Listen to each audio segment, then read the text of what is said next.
పార్వతీపురం మన్యం జిల్లా భామిని మండలంలో ఏనుగుల గుంపు హల్చల్ చేస్తోంది. భామిని మండలం పసుకుడిలో ఏనుగుల గుంపు తిష్టవేసింది.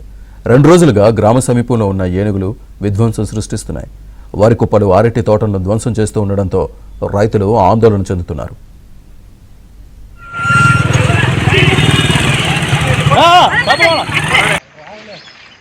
అంత పరిగెడతారా వచ్చేస్తుంది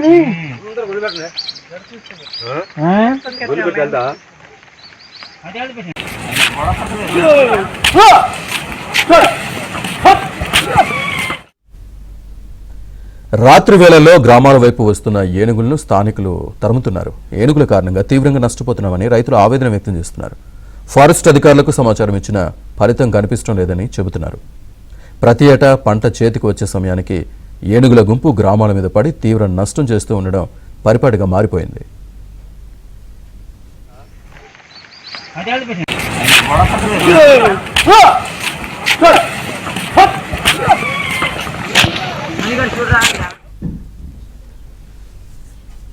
మన్యం జిల్లాలో ఏనుగుల హల్చల్కి సంబంధించి పూర్తి సమాచారాన్ని మా కరెస్పాండెంట్ రమేష్ అందిస్తారు.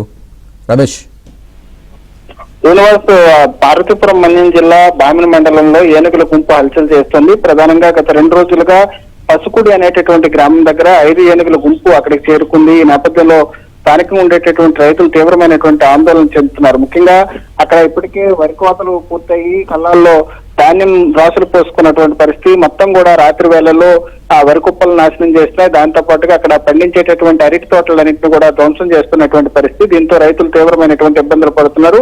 ముఖ్యంగా ప్రతి ఏటా కూడా పంటలు పండి చేతికి అందేటటువంటి సమయంలో ఒక్కసారిగా ఏనుగుల గుంపులు ఆ ప్రాంతానికి రావడం, అక్కడ ఉండేటటువంటి పంటలను ధ్వంసం చేయడం పరిపాటిగా మారిపోయింది. అటవీ శాఖ అధికారులకు స్థానికులు సమాచారం ఇచ్చినప్పుడు కూడా ఇప్పటి వరకు ఎవరు చర్యలు తీసుకోలేదు. ఆ ఏనుగులను ఇతర ప్రాంతాలకు పంపించేటటువంటి చర్యలు ఏమాత్రం తీసుకోకపోవడంతో తీవ్రంగా ఆందోళన చెందుతున్నామని చెప్పి స్థానికులు చెప్తున్నారు. దాంతో పాటు ముఖ్యంగా రాత్రి వేళల్లో పగలంతా కూడా సుదూర ప్రాంతాల్లో ఉంటున్నాయి. రాత్రి వేళల్లో పంట పొలాల పైనకి వస్తున్నాయి. దాంతో పాటుగా గ్రామాల వైపు వస్తున్నాయి. కాబట్టి ఏ క్షణంలో ఎవరి ప్రాణాల మీదకు ముప్పు వాటిల్లుతుంది అనేటటువంటి ఆందోళన కూడా స్థానికుల నుంచి వ్యక్తం అవుతోంది. ఫారెస్ట్ అధికారులు కేవలం ఏనుగులు ఎక్కడున్నాయి అనేటటువంటి ట్రాకింగ్ కే పరిమితం అవుతున్నారు తప్ప వాటిని ఇతర ప్రాంతాలకు తరలించేటటువంటి ప్రయత్నం కానీ వాటిని గ్రామాల వైపు నుంచి సురక్షితమైనటువంటి ప్రాంతాలకు పంపించేటటువంటి చర్యలు కూడా చేపట్టడం లేదు. దీంతో స్థానికులు తీవ్రమైనటువంటి ఆందోళన వ్యక్తం అవుతుంది. ముఖ్యంగా ఎప్పటికైనా ప్రభుత్వం కానీ జిల్లా అధికారులు కానీ చర్యలు తీసుకుని ఏనుగుల గుంపును ఇతర ప్రాంతాలకు తరలించేటటువంటి చర్యలు చేపట్టాలని చెప్పి స్థానికులు కోరుతున్నారు. మొత్తం కూడా ఆ గ్రామంలో ఉండేటటువంటి అరటి తోటలన్నింటినీ కూడా ధ్వంసం చేసే, వరి పొలాలను కూడా ధ్వంసం చేసే. దీంతో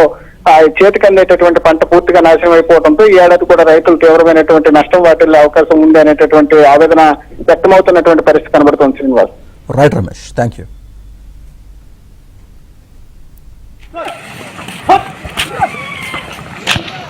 చూడరా